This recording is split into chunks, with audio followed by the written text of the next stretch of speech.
Selamat pagi teman-teman. Pagi ini saya akan menjelaskan chapter 10 dari riset dan statistik terapan, yaitu to sample test of hypothesis. Jadi yang pertama adalah apa itu sample test of hypothesis? Itu adalah membandingkan dua populasi. Dengan sendiri adalah apakah ada perbedaan antara rata-rata rumah yang dijual oleh broker laki-laki dan perempuan di daerah Sepang. Nah, lalu selanjutnya hypothesis test for the population memiliki tiga jenis, yaitu population means, paired samples, dan proportions yang akan saya jelaskan lebih detail setelah ini. Jadi yang pertama adalah difference between two means.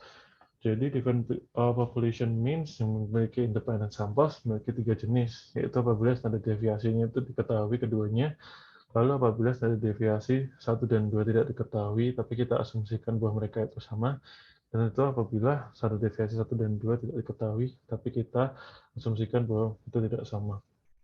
Lalu, difference between two means memiliki sumber data yang berbeda. Populasi yang berbeda tidak berhubungan dan mengikuti distribusi normal.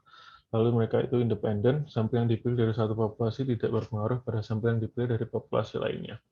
Lalu setelah itu, kita menggunakan beda selisih rata-rata antara dua sampel.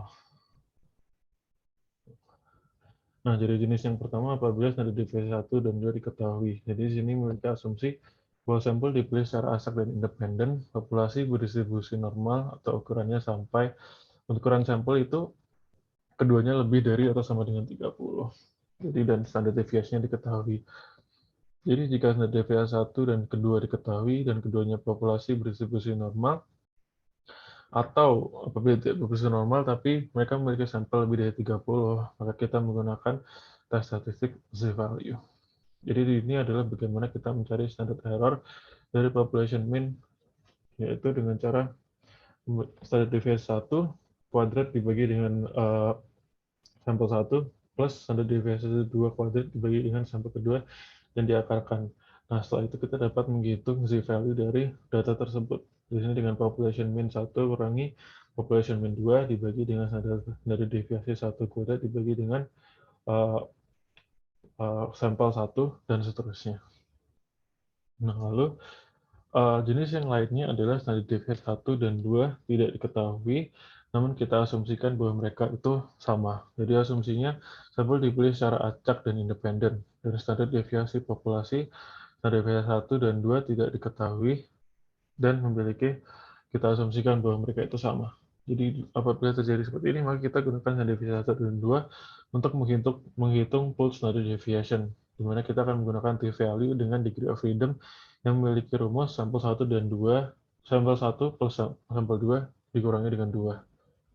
Oke, jadi ini adalah rumus pooled standard deviation, yaitu di mana sampel dikurangi 1 dikalikan dengan standar deviasi 1 kuadrat, dan seterusnya. Lalu sampel 1 dan plus sampel 2 dikurangi 2 dan diakarkan. Nah, setelah kita menemukan pooled standard deviation tersebut, maka kita akan menghitung t-value-nya dari data tersebut. T-value sendiri population means dikurangi selisih dari population means dibagi dengan pooled standard deviation dikalikan 1 per populasi 1 plus 1 per populasi 2. Nah, setelah ini kita memiliki jenis yang terakhir, yaitu apabila standar deviasinya diketahui, namun kita asumsikan mereka tidak memiliki standar deviasi yang sama. Jadi asumsinya di sini populasi berdistribusi normal, terdapat alasan kuat untuk mempercayai bahwa populasi tidak memiliki varians yang sama, dan untuk mengetahui itu kita harus menguji dengan ANOVA, dan sampel bersifat independen. Dan di sini apabila itu uh, apabila syaratnya terpenuhi, kita menggunakan t-value dengan degree of freedom yang dihitung dengan rumus berikut. Jadi degree of freedom-nya dirumus dengan berikut, yaitu dengan standar deviasi 1 kuadrat dibagi dengan sampel 1 plus standar deviasi kuadrat sampel 2 dan dikurangkan dan kuadrat dan seterusnya untuk mencari degree of freedom. Dan setelah diberikan degree of freedom-nya, kita menghitung t-value dari data tersebut. Jadi dengan hampir sama dengan sebelumnya, menggunakan population mean selisih dari population mean dibagi dengan divisi 1 per 2 plus per populasinya. Sampel 1 plus divisi 2 kuadrat dibagi dengan sampel 2-nya. Nah, contohnya sendiri, uh, di sini ada sebuah toko yang ingin mengetahui apakah mesin yang baru dia gunakan akan lebih cepat daripada menggunakan metode yang sebelumnya. Di sini kita memiliki data tersebut. Nah, null hipotesis yang dimiliki adalah apabila population means dari S itu lebih kecil daripada population means dari U. Dan alternatif hipotesisnya adalah population means dari S lebih besar daripada population means dari U. Dan di sini kita mempunyai critical value sebesar 0,01.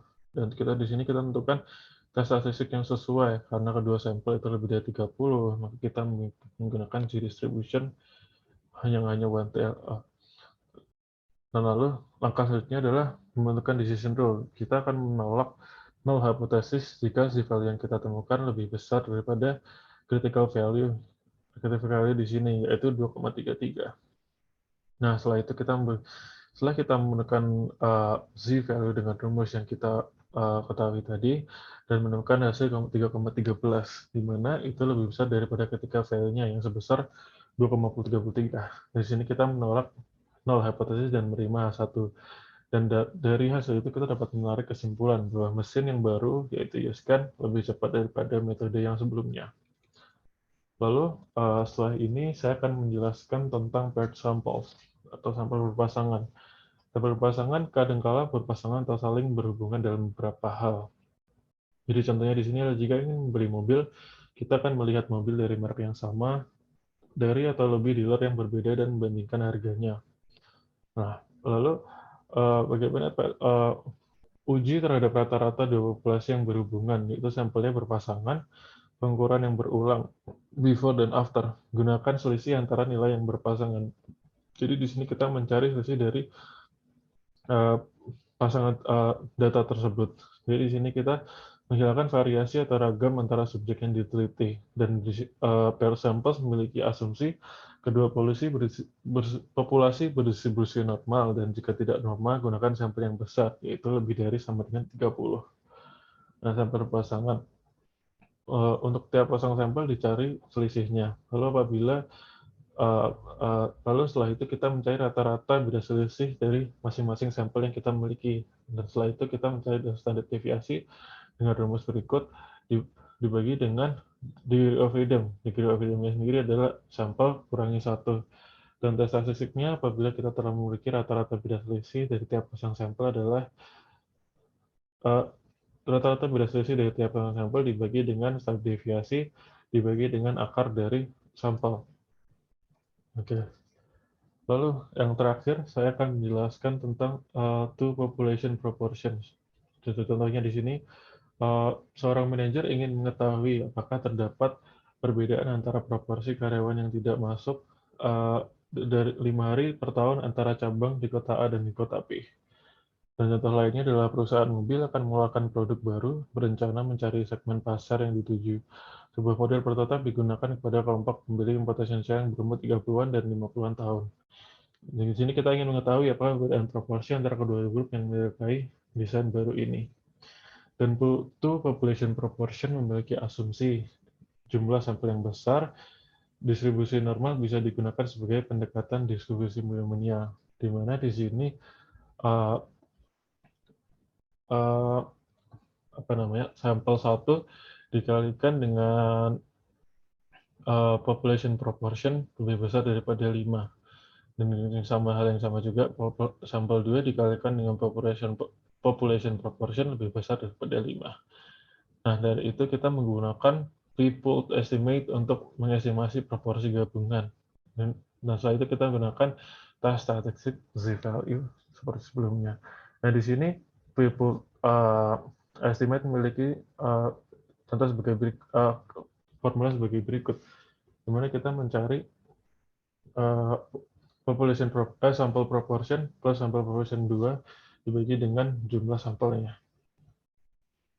Nah, pool proportion itu sendiri memiliki sama seperti sebelumnya. Dan setelah kita menemukan pool proportion, kita masukkan untuk mendapatkan z-value, kita masukkan kepada rumus berikut ini, yaitu di mana di sini sample proportion dikurangi dari selisih dari sampel proportion dibagi dengan pool proportion dikalikan 1 min pool proportion dikalikan 1 per sampel plus 1 per sampel yang kedua. Nah, uji hipotesis untuk dua proporsi. Ada seperti biasa ada 3, lower tail test, dan upper tail test, dan total test. Di sini di mana di lower tail test dan upper tail test hanya ada satu critical value, dan total test memiliki critical value-nya kita bagi menjadi 2. Nah, jadi di sini adalah population proportion satu lebih besar daripada population proportion 2 dan population proportion 1, dan memiliki alternate hypothesis population proportion 1 lebih kecil daripada population proportion 2. Dan upper tail test memiliki hipotesis null hipotesis yang berkebalikan dengan lower tail test. Lalu tail test memiliki hipotesis population 1 sama dengan population 2, population proportion 1 sama dengan population proportion 2, dan population proportion 1 tidak sama dengan population proportion 2. Nah, contohnya sendiri adalah sebuah toko produsen parfum ingin tertarik untuk meneliti apa dapat proporsi antara wanita muda dan yang berumur lebih tua. Nah, memiliki 100 orang populasi orang muda dan 200 orang, dan proporsinya adalah 19 dan 62. Di sini kita menggunakan two-tailed test, di mana null hipotesisnya adalah population proportion 1 sama dengan population proportion 2, dan alternate-nya population proportion 1 tidak sama dengan population proportion 2, dan kita memiliki critical value 0,05. Dan tentukan tes statistik yang sesuai dengan menggunakan Z-distribution, karena ini normal distribution. Dan setelah itu kita set decision or rule. Maka jika kita akan reject null hypothesis apabila z-value yang kita temukan lebih kecil daripada minus 1,96 atau lebih besar daripada 1,96 atau 1,96 sebagai critical value-nya. Nah, setelah kita menemukan P dari masing-masing populasi, masing-masing sampel, kita menemukan pool proportion-nya, di mana kita temukan di sini 0,27. Dan setelah kita temukan pool proportion, maka kita cari z-value-nya. Z-value-nya kita temukan minus 2,21, di mana itu lebih kecil daripada minus 1,9, dan kita akan menolak null hypothesis. Jadi kesimpulannya adalah tidak ada bukti kuat bahwa proporsi wanita muda yang akan membeli Heavenly sama dengan proporsi wanita yang lebih tua yang akan membeli Heavenly. Oke, sekian dari saya. Terima kasih.